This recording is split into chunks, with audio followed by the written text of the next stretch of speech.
Today we have something special. We have a fidget toy, which is called a Begleri.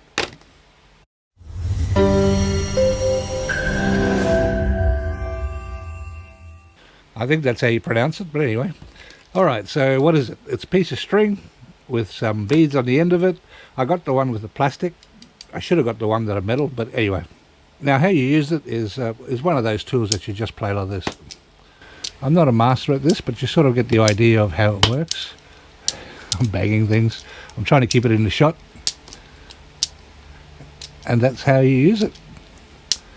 There's so many different ways you could play with it. Like you just YouTube it and you'll be able to see so many tricks. Now you can go through each little finger as well, which is really hard. So you start with the little one. Oops. And you go to the second one and then the first one and start all over again. And you can do that continuously. It's really cool.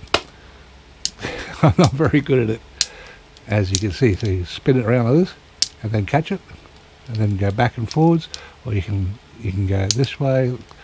What's another one? My hands are too big for this rope. Oh, that's it. And catch it this way, catch it this way. So yeah, just a quick one today, and that's called the Begleri. If you're interested, links in the description. Try and go for the one that are metal, and I hope you have fun with it. Cheers.